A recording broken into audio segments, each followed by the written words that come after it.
Hi everyone, welcome to this video. We will uncover an activity sequence for two activities regarding second language writing composition. To contextualize this piece of work, here is some information about our selected group of students. This activity sequence is designed for 12th grade scholars with mostly B2 English level of proficiency, which is aligned with the Chilean national curriculum expectations.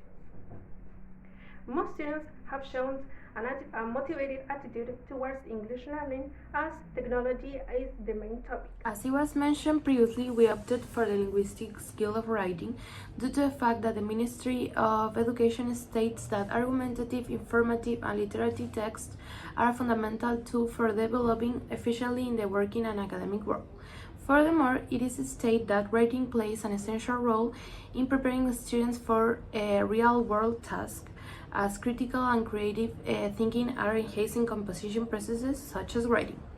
Our sequence activity aligns with one of the learning objectives stated in the English study program for 12th grade students, which is Learning Objective 2. Produce clear oral and written text in context related to students' interests and concern to express critical and personal stances that respect other points of view. Therefore, our activities will focus on the planning of an argumentative essay on the topic of the role of technology in education.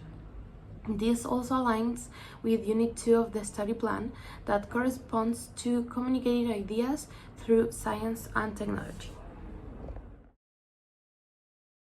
To begin with, it is important to mention that we organize our activity sequence according to the task-based teaching approach, which, according to Ellis 2006, involves considerations of the stage of components of a lesson that has a task as a principal component. There are three phases or stages. So, the first stage is the pre-task phase, which has as main goal to allow students to prepare themselves for the main task. The second one is the during task phase, in which the development of the main skill is conducted. And finally, the post-task phase, which allows students to reinforce the content learned and to reflect on their performance of the task. In this specific sequence, we opted for creating activities for the pre-task and the during-task phases. Secondly, we opted for basing the composition process of writing on Florence and Hayes' 1981 cognitive process theory of writing. They proposed a model for writing that is composed of three main elements: the task environment, the writer's long-term memory, and the writing process itself.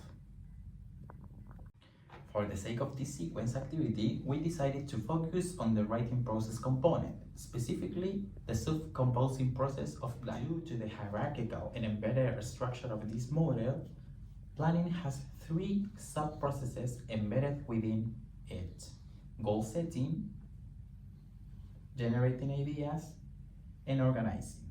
The latest two we will address. Finally, we will address one of the elements included in Matsuda's 1987 dynamic model for L2 writing, the shared discourse community, which according to Swal's 1990 has a broadly agreed set of common goals, has mechanisms of intercommunication among its members, and utilizes and possesses one or more genres in the communicative furtherance of its aims.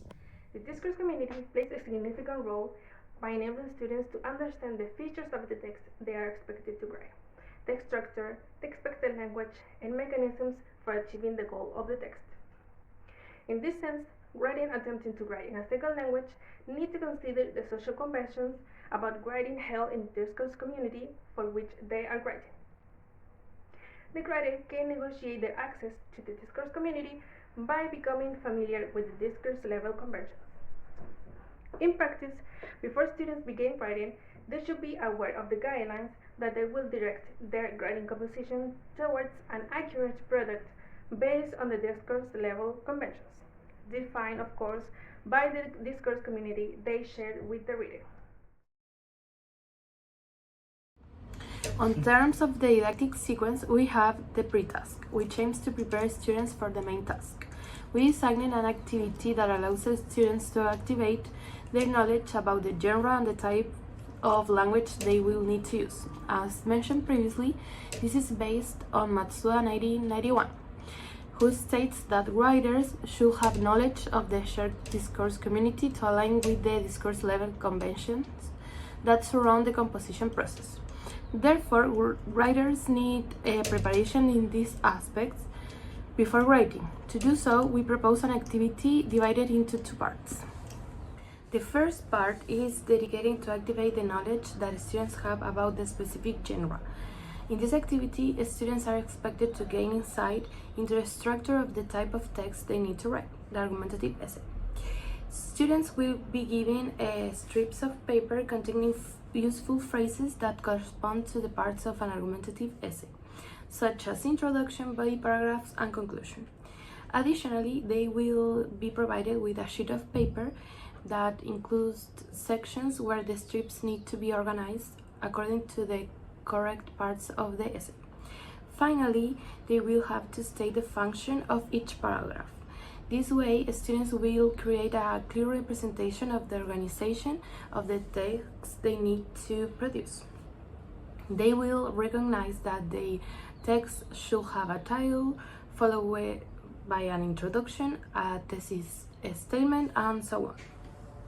The second part of the activity focuses on acquired language using the discourse community of academic writing, specifically in essays. So students will be given an example of an argumentative essay which can also serve as a model for the writing.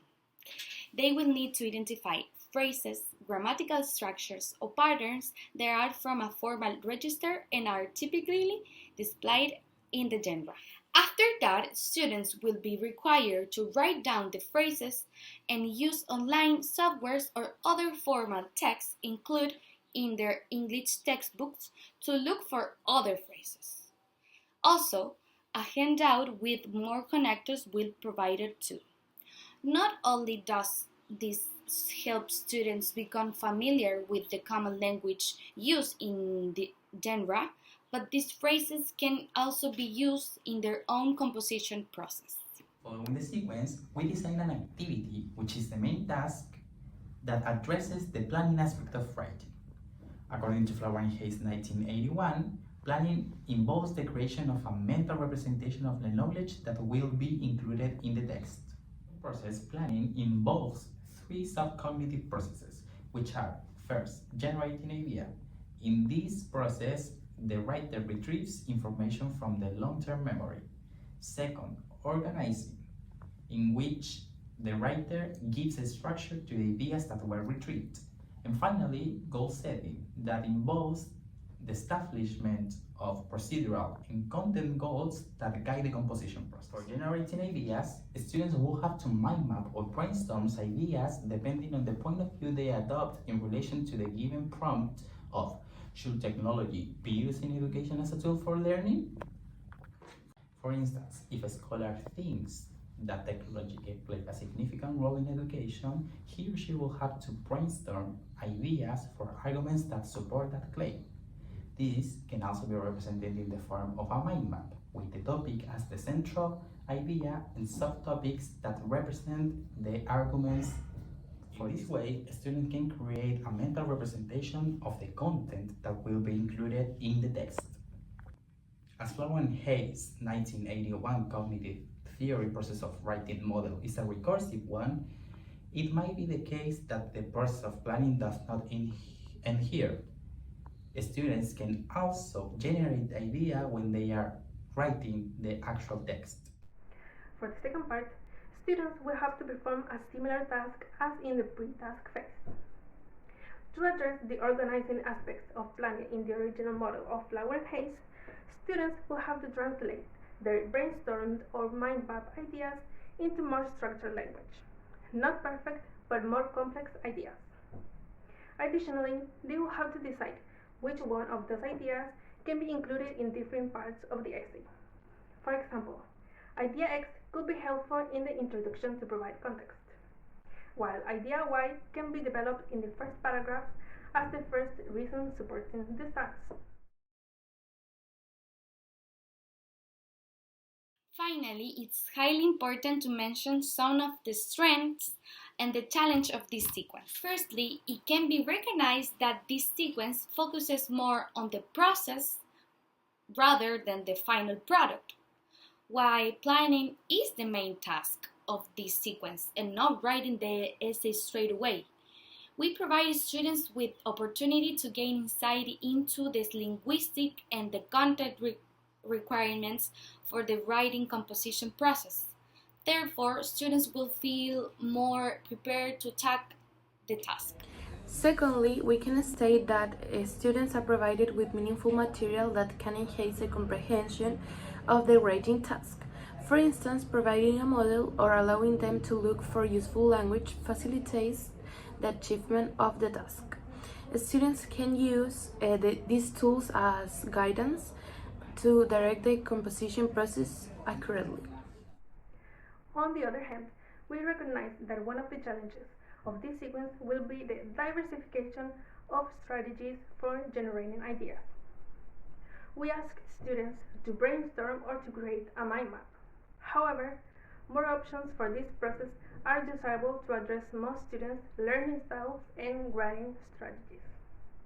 Finally, as we addressed only the pre-task and during task phases, room for adaptation is available. For instance, activities to reinforce the development that was worked in the two previous activities of the writing skill are highly recommended. Finally, to wrap up, in this video we have presented an activity sequence that aims to develop the writing skill of 12th grade students, specifically the planning composition process. All teachers out there, try to apply this sequence and let us know how it works out. Thank you so much.